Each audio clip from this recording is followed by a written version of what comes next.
Welcome to Sex Ed with DB. I'm your host, DB. Let's get into it.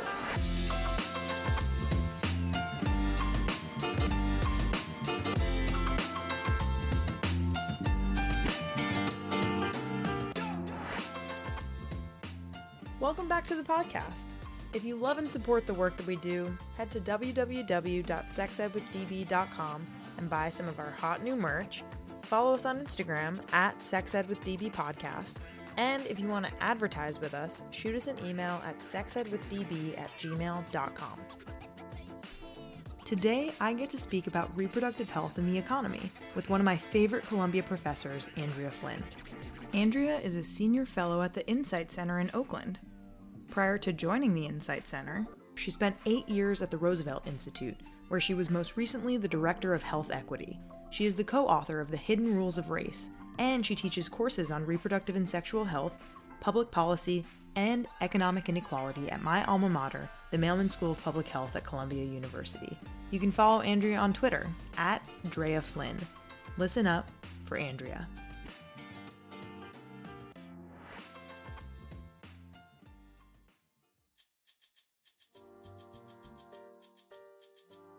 Want to get your birth control with free delivery? Well, now you can with Pandia Health.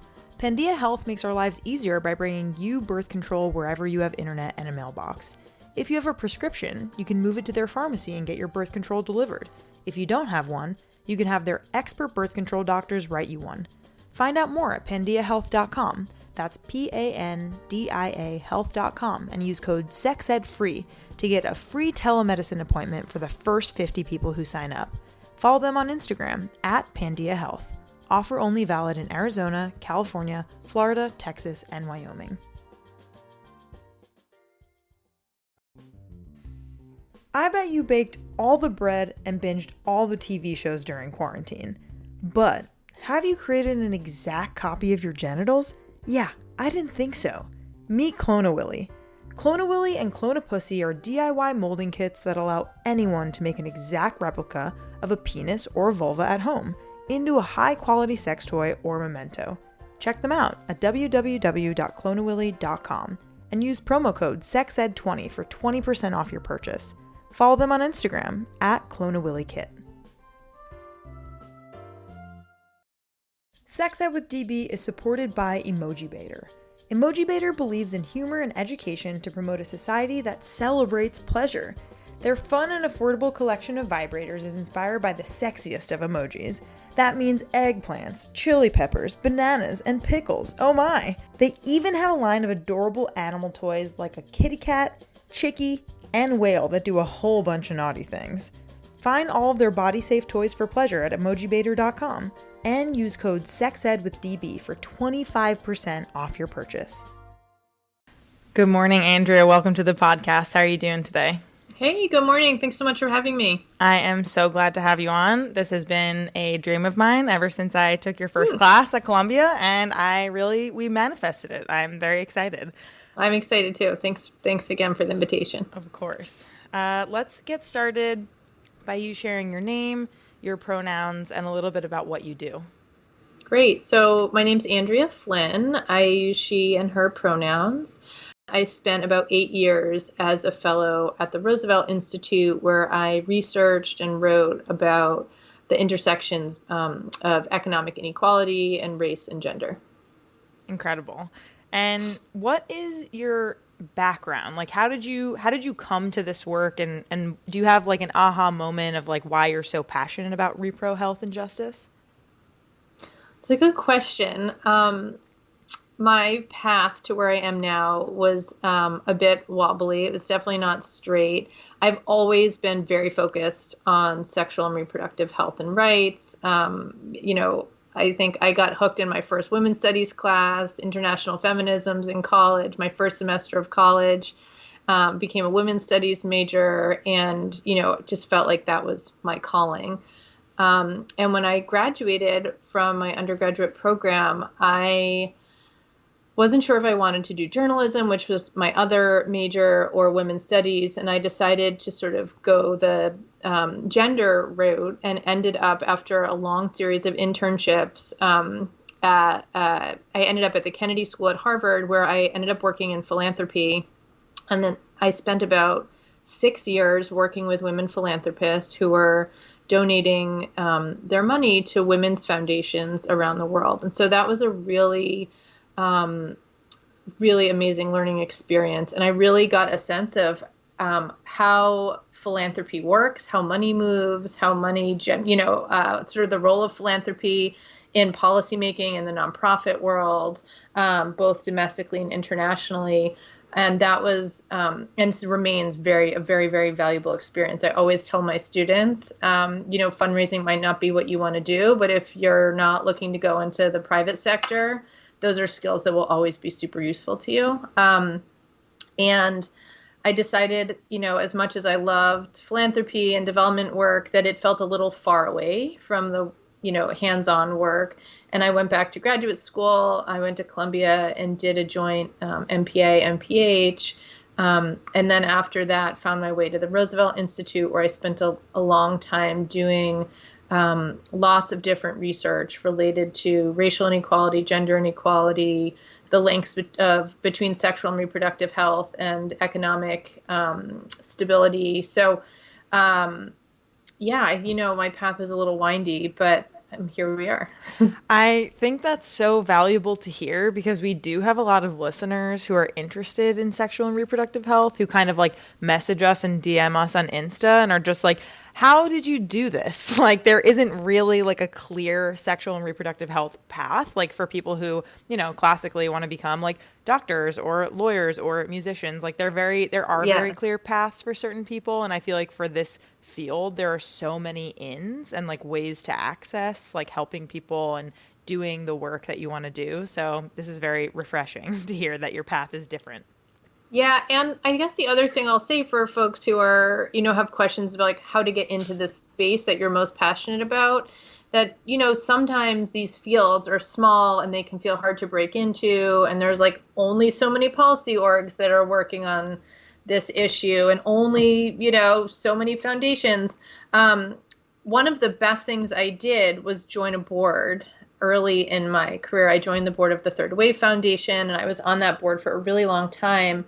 And that was just like fed my soul. I've loved the work so much. And it also gave me a totally different skill set that I would not have gotten and didn't get from my other work. And so I always tell people, if there's an organization that's doing the work that you're passionate about, ask if they need board members, because there's a ton of work you can do on a board. And that is just a really great way to connect with the field or organization that you feel passionate about.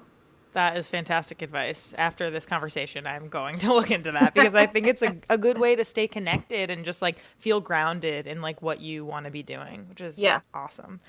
Okay, so you mentioned this, but your new role, director within the Research and Action Hub at the Institute for Women's Policy Research, as well as a professor at Columbia's Mailman School of Public Health, our alma mater, and you're teaching classes on issues in sexual and reproductive health, which is amazing. I took 3 of your classes. They're all incredible. Whenever people ask oh, how was the program at Columbia? And I'm like, let me tell you about Andrea Flynn. let me tell you, because it really makes a difference when you take classes with a professor who genuinely cares about the subject matter. And it's just so, with the political year and political years that we've had, it's just so important. This material is so important.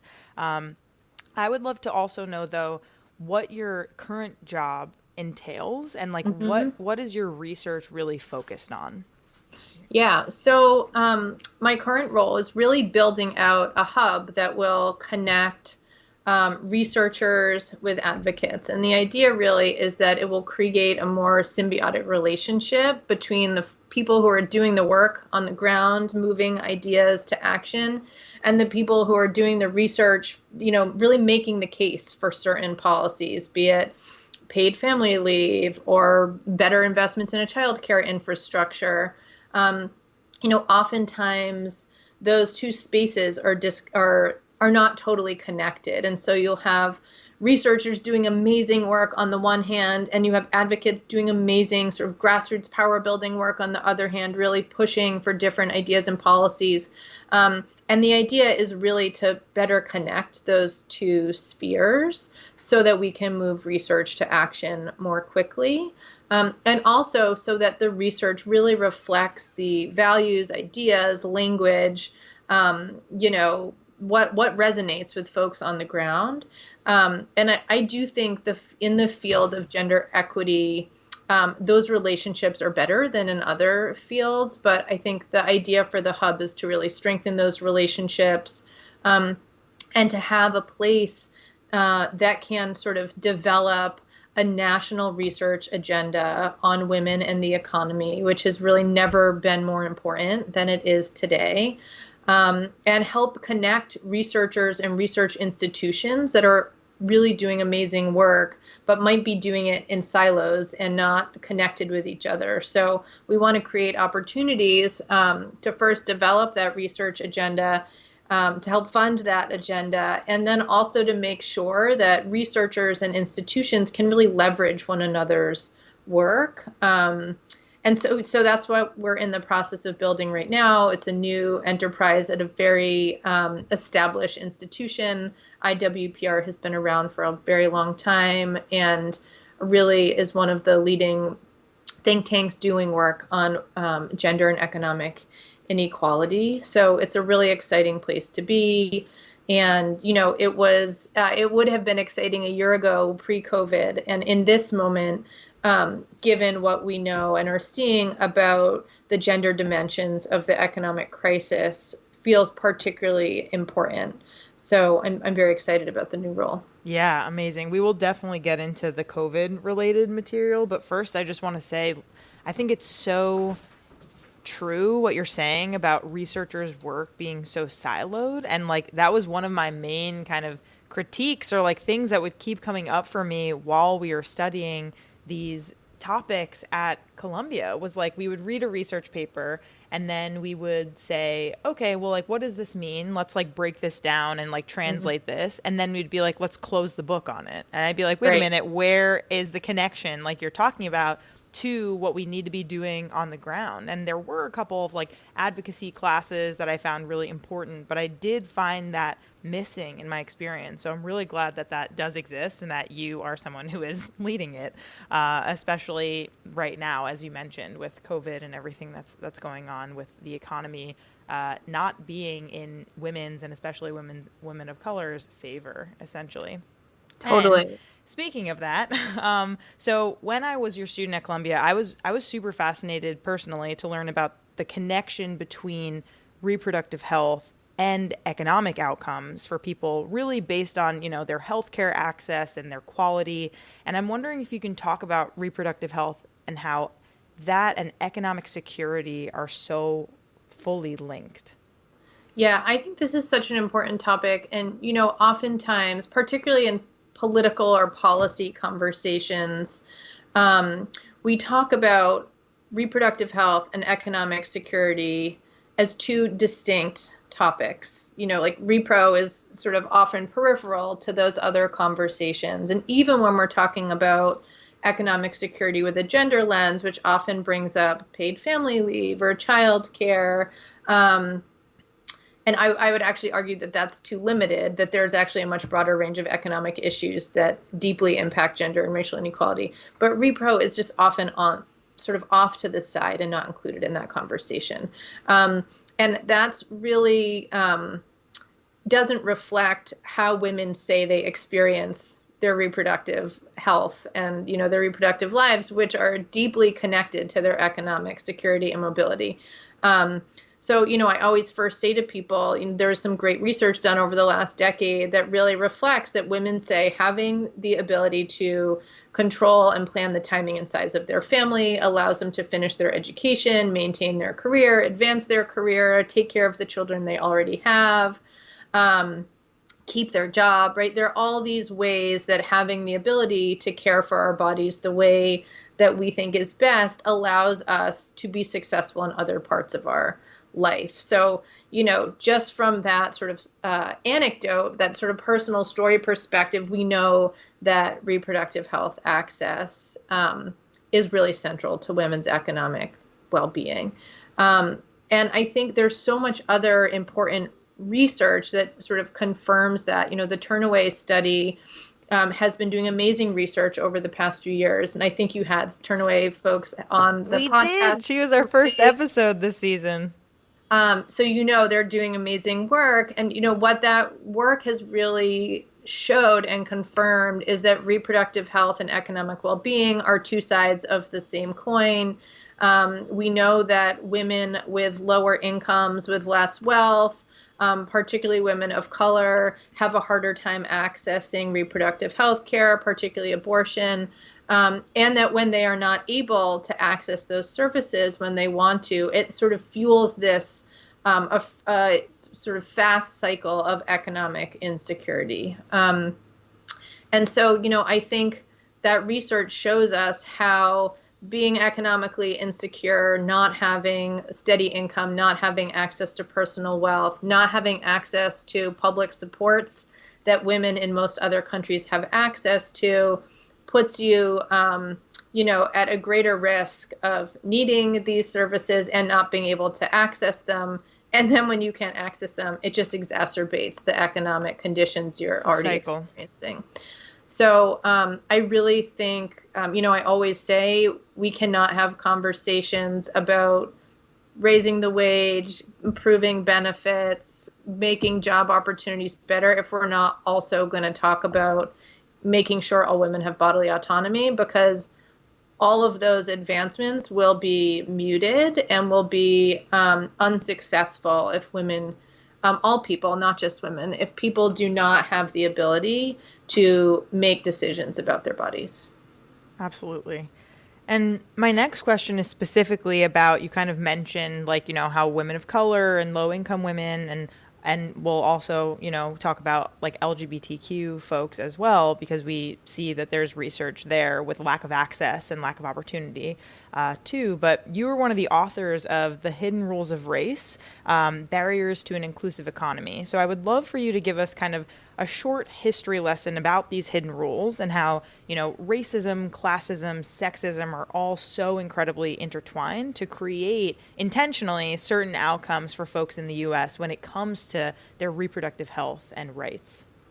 Sure. So, we wrote that book, started writing that book during the last primary for the 2016 election.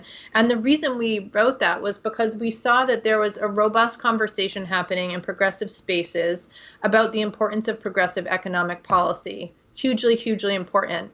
However, what we were hearing was this idea that if we just fix the economy and if we just fix the, enable more people to have more economic opportunities, that would be the rising tide that lifts all boats. And what we wanted to do was push back on that a little bit and say, actually, not everyone is going to experience these economic changes in the same way because of where they're situated on the race, class, gender, immigration status spectrum. And this book focuses specifically on the history of racism in our economic policies.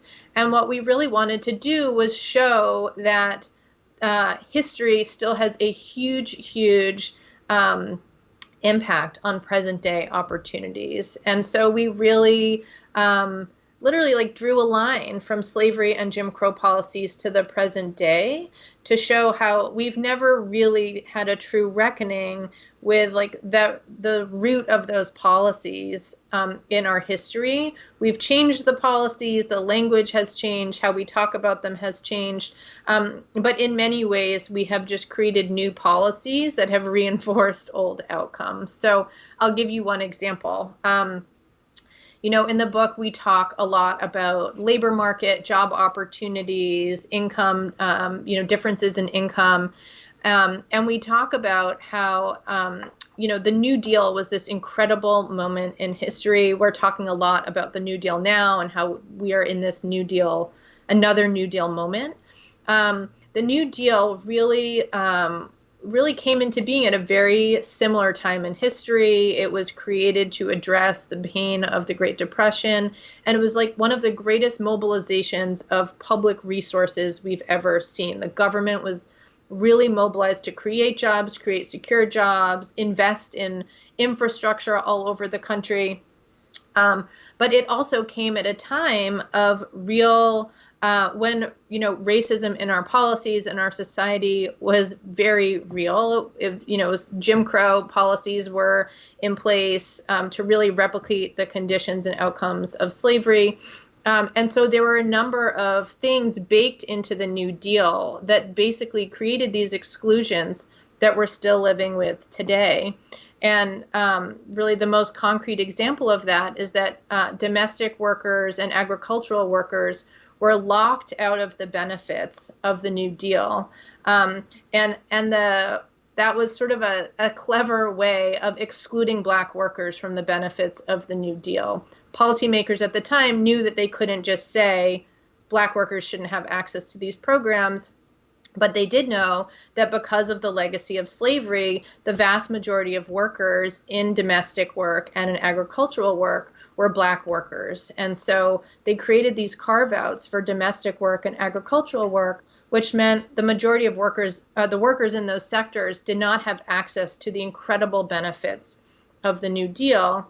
And what we see is that the New Deal became this incredible pathway to the middle class for white workers, while holding back Black workers and not giving them access to the many, many benefits, the policy benefits that the New Deal created. And you can still see the ramifications of those exclusions today, right? And sort of, in labor market exclusions, in the vast wealth gap that we see today. So, I think what we really wanted the book to do was show how the policies of our past really continue to shape opportunities and outcomes today. Absolutely. And can you get a little bit more into, I know we talked about this in like a lot of our classes, but kind of like intergenerational wealth and like how that builds and how we don't really talk about that, and specifically about, like redlining and how, Black folks like don't have as many access, like didn't have as much access to like buying property and homes. Yeah, this is super important. Oftentimes when we talk about economic inequality, we talk about jobs and income, and that is super important, and that particularly important now when so many people are losing their jobs and income. Wealth is also an incredibly important part of this conversation, particularly because we live in a society, in a country that does not believe in robust public goods, right? Our government does not provide affordable service like life goods that folks in a lot of other countries have access to, which means we depend on our personal wealth much more than people in other countries. And it's important to sort of think about what makes up wealth. And income actually is not the greatest driver of wealth inequalities. We are seeing incredible runaway sort of gains in income for those at the top, while income has been stagnant for those, sort of the vast majority of folks. That's super important. But one of the greatest drivers of wealth inequality is what you just mentioned, the intergenerational transmission of wealth. And what that means literally is the ability to pass wealth from one generation to the next. And so we were just talking about the New Deal, which opened up a lot of home ownership opportunities for workers, and sort of the most beneficial opportunities were for white workers who had more generous loan opportunities, were able to buy homes in neighborhoods where the value of their homes were going to increase over time. And while Black families had a harder time securing those loans, and when they were able to buy, were, as you said, redlined into neighborhoods that were, specifically for families of color. It was a way to really maintain segregation and ensure that the sort of value of the homes that belong to Black people would not appreciate over time. And so it's not hard to think about how over the course of 2 or 3 generations, right, my grandfather's generation, that the homes our grandparents were able or not able to buy have really seeded wealth for lots of families, or not seeded wealth for lots of families, and that familial wealth really allows people to do quite a lot of things, right? It means if your grandparents bought a house and then gave it to your parents, and then your parents sold it, and then they have a little bit of a nest egg, they're able to pay for your college education. Maybe they're able to loan you money to start a small business. Maybe they then pass that wealth on to you, right? There are all these ways that wealth begets wealth. Mm-hmm. And I think that education piece is particularly important right now when we see what the burden of student debt does to young people. And we know that the disproportionate burden of student debt is sitting on the shoulders of young Black women in this country, who are already less likely to have access to wealth, who are more likely to be channeled into lower paying jobs, who are going to face a really significant race and gender pay gap. Right? There are all these ways that sort of not having access to wealth then sort of fuels this vicious cycle. And so, I do think wealth is an incredibly important part of the conversation. And while we're really focused on jobs and income right now, as we should be, we also should just remember sort of the legacy of wealth inequality and what that means for people today. And obviously, at a time when people are losing jobs and losing income, those who have personal wealth are going to float for a lot longer than those who don't. So wealth is just a really important part of this conversation. Totally. Thank you so much for imparting your knowledge and your wisdom, because I feel like these are such important conversations that aren't like technically news, right? Like they're showing up in our current landscape, but they've been, as you always say, like very baked into the foundation and the fabric of our country. So I feel like without really knowing that history, there's really no way for us to understand how to undo it, and how to really unlearn all of these harmful things that have been happening, and like overturn these really harmful policies. I just want to add, there's been some, over the past couple of decades, there's been some really incredible research done on the racial wealth gap. And that research has really moved like from the periphery to the center in recent years with, increased attention to racial inequality and racial violence. And so I just want to sort of give a shout out to the folks who are doing that research and have really forced policymakers to think about what the wealth gap means for people's everyday lives, and to really start thinking about a host of policy solutions to address it. So that is certainly, I think, in the research and policy world, has become a much more prevalent conversation. Wealth still isn't something that we talk about at like the kitchen table. Right. We experience it, but I think what I've found is that people talk about it in very different ways that don't often sound like the wealth gap. Right. Totally. Yeah. I'm glad that you made it clear that there are people who are working very hard to have those conversations and make them mainstream. Absolutely. Switching gears a little bit. So I want to talk about the semi-recent appointment of Amy Coney Barrett to the Supreme Court. A lot of people, including myself, and other folks who I've spoken to in the field, feel like her being confirmed will be super devastating to reproductive freedom, health, access, etc., for not only women, as we kind of mentioned before, but queer people. People who tend to be super anti-abortion don't tend to love queer people. So obviously there are some connections there.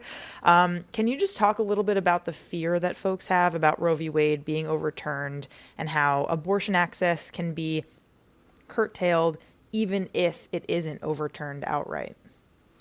Yeah, so I think this is a really important question, and I really don't have anything to say to make people feel better about the situation. What I will say is that Roe v. Wade has been threatened now for a very long time, that this is not new. Yes, the makeup of the court is not friendly to any of the communities that you just mentioned, and that is a real cause for concern.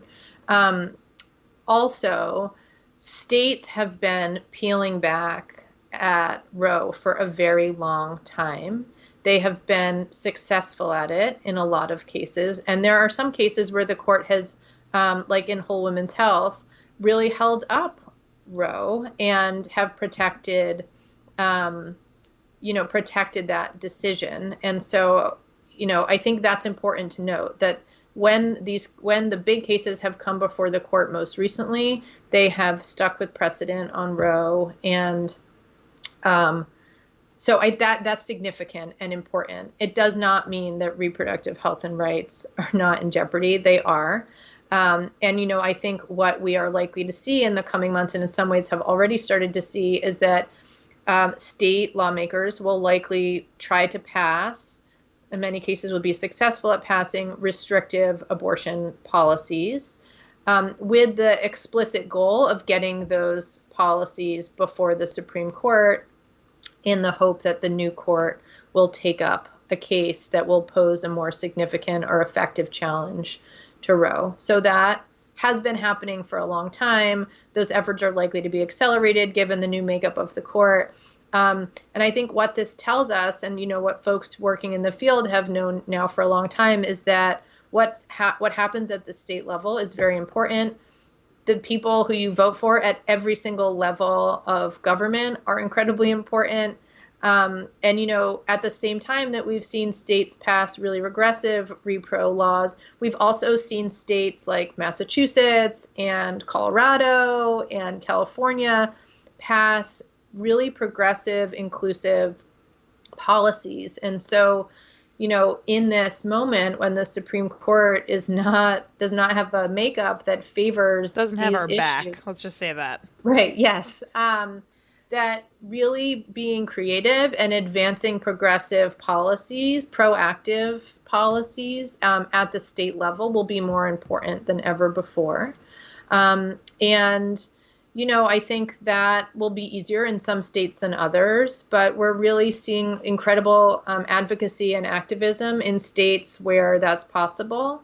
And, I think that will just become even more important in the year ahead.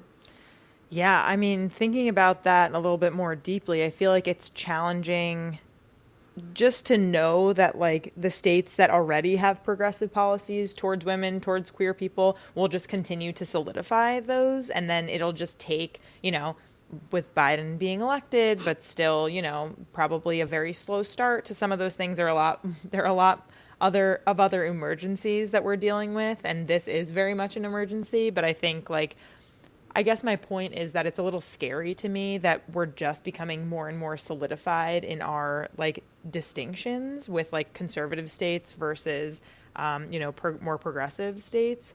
And I don't really know how to reckon with that other than to say Yeah. exactly what you just said of we just need to get more local progressive politicians. But I just think it's especially with seeing the popular vote of how many people still after all of these years think that Trump is the best choice for them, 70 million or so people. It's just so disheartening and just very worrisome, and I just don't know where to go from that thought. It is disheartening and worrisome, and really threatens to exacerbate inequality, between states. So that blue states, you can imagine a scenario where blue states have more access, which they already do, because lots of red states didn't expand Medicaid. So there are already lots of ways that sort of health access is different across state lines. That's been the case for many decades. Mm-hmm. I do think one thing that's important to note is that there are ways that the Biden administration can impact health access at the federal level. And some of that can happen by executive action. Some of it needs to happen through regulatory procedures. Others will try to get through, the legislative process. But I think to know that there are lots of ways that we can think about securing or expanding access to health care. And particularly in this moment where the court is a challenge to us, right? Thinking about fully funding Title X, getting rid of the domestic gag rule, which has really, seriously impacted the ability of our National Family Planning Program to service the many millions of women and young folks and LGBTQ folks and men who need access to publicly funded health services, that actually like being able to fully fund that and remove some restrictions that have been put on that program would allow for an expansion of care. Like, if we can get rid of the Hyde Amendment and make sure that folks who are on Medicaid have access to abortion. So there are lots of ways that we can advocate for and put pressure on our representatives to expand access to care that sort of goes beyond Roe. And I think those are really critically important and are really important in this moment when there is a window, right, sort of influence what policymaking will look like over the course of the next few years. Totally. Yes, that is a nice beacon of light of like hopefulness, that there are things federally that we can be doing to get folks more blanket access. The final question that I have is about COVID, right? So we've kind of been like dancing around it. I think we know by now it's been a part of our lives for nearly a year, which is very sad and terrible and horrific. So I want to talk about its impact on families and more specifically women of color. And you wrote an article for Miss Magazine in March of this year. My gosh, that feels like it was a million years ago. I know, it really does, which is sad. But the article is titled "The All-Consuming," in quotes, "Emotional Labor Caused by Coronavirus and Shouldered by Women." And I really love this article. And I feel like there was so much like realness and like humility from your story. And I would love to hear you talk a little bit about the impetus behind writing this article and also how much this economic crisis caused by COVID impacts certain communities more than others. Yeah, so I'll start with my personal anecdote first. That piece, I rage wrote that piece. And I think in the article I say that I was writing it on my phone at like 2:00 in the morning in bed, which is true. I think COVID just broke a lot of us, right? Folks who all have children are balancing work and life, and like things felt fragile for lots of folks before there was a pandemic and an economic crisis. And like most parents I know were teetering on the edge of like hanging on before COVID. And then those early days when like there was no school, there was no online learning, and what I wrote about in the piece is that, my husband and I both have jobs that are really important to us. Mine was very flexible and his was not. And in those early days, he spent almost all day on the phone in meetings every day. And I didn't have a meeting heavy schedule, which meant that I was sort of doing most of the work with the kids and then staying up late at night to, do whatever didn't get done during the day. And that for me is not simply a reflection of a willingness of a partner to participate in the house, because actually that was incredibly stressful for my partner to like see what was going on and have the demands of work. Like it wasn't, and I think I say like, it's not that our husbands are assholes. Right. Right. That is an incorrect simplification of the dynamics that we've seen. And what I wrote about in that piece is that I felt like what I was experiencing was a reflection of the inequality that existed in the economy and in the labor market, right? That my husband didn't have access to as generous paid leave policy as I did. So that meant I was, sort of the default parent for the early years of our kids' lives. And, just all these things, like all these ways that, men are often paid more. The gender gap is real. And so lots of families are faced with this dilemma right now of like, one of us can't work or needs to work less, and it doesn't make sense in the middle of an economic crisis to have a person with a higher income step back from their job. So I really felt like the rage that I was feeling in that moment was not just rage about what was happening inside my house, but it was rage that this external system had created inequities that, like, despite my greatest efforts, were being replicated inside my house and inside the houses of, like, most women, most people I know. Not all, for sure, but the vast majority of folks I checked in with as I was writing that piece were like, sort of affirmed my experience. And so that was that piece. And, nothing has changed since I wrote that. I think I shouldn't say nothing has changed. We've all gotten a little bit better in the house about, like, adjusting our work schedules as needed. And I actually think there's, like, some of that has balanced out a bit more. But my rage over that, the sort of external dynamics, has not changed. I also want to say that I am extraordinarily privileged because I still have a job. I have a job that allows me to, and my partner, to both work from home.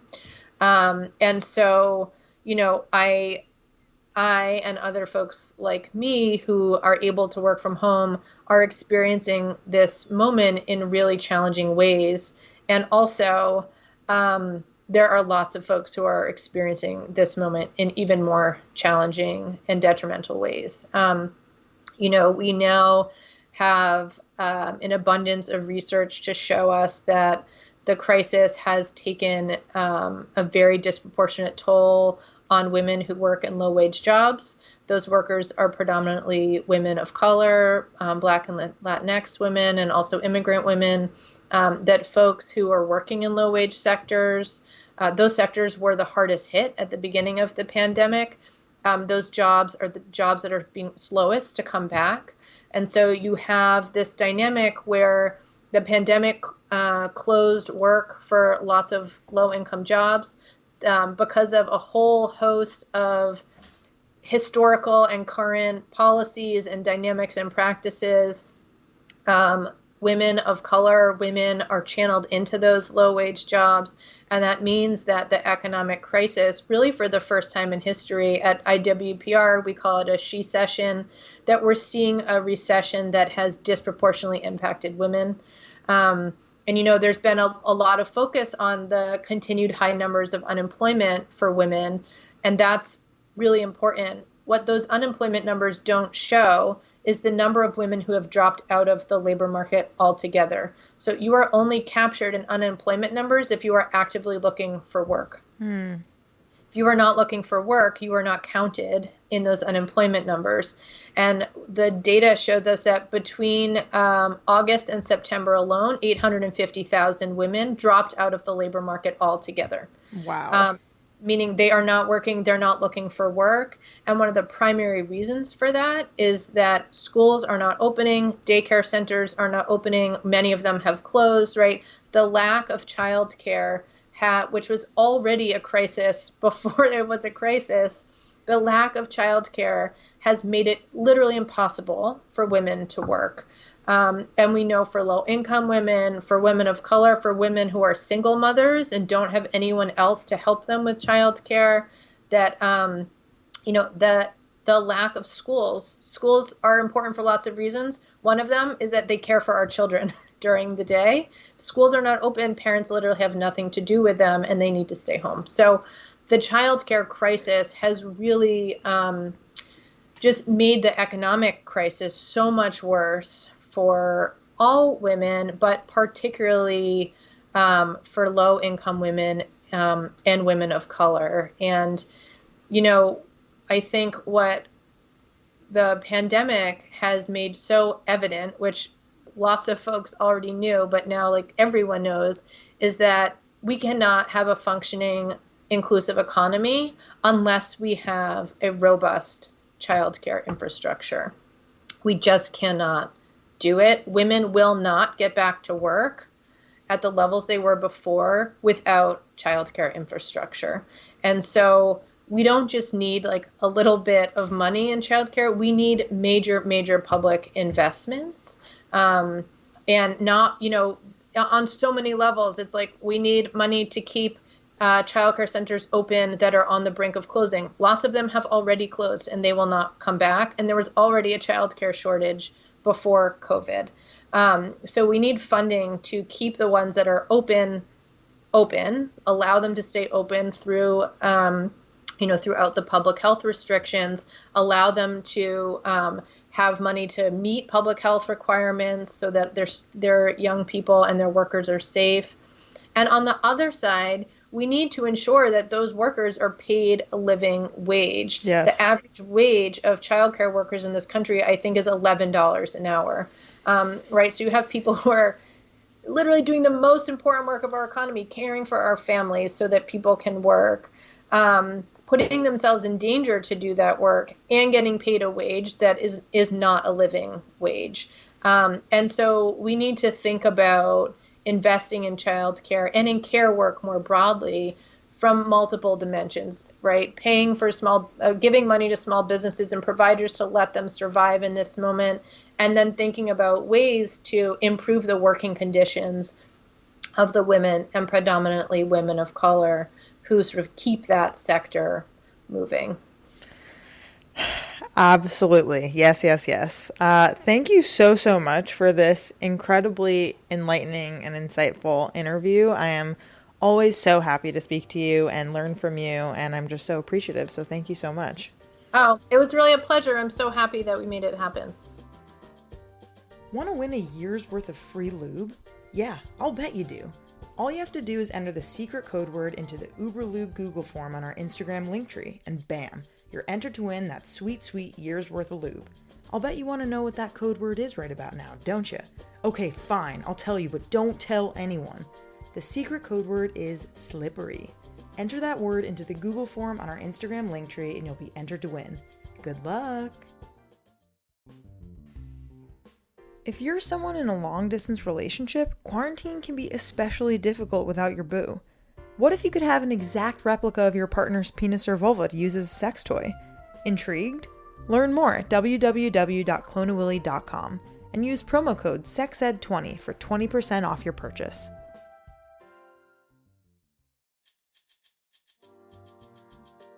Sex Ed with DB is supported by Pandia Health, the only doctor-led birth control delivery company. Here are some fun facts about Pandia Health. Most birth control is free with insurance, or for $15 per pack without. Your birth control comes with free delivery and free goodies, and you can get an online doctor visit if you need it, which is perfect during COVID-19. Go to pandiahealth.com, that's Pandia health.com, and use code SEXEDFREE to get a free telemedicine appointment for the first 50 people who sign up. Offer only valid in Arizona, California, Florida, Texas, and Wyoming.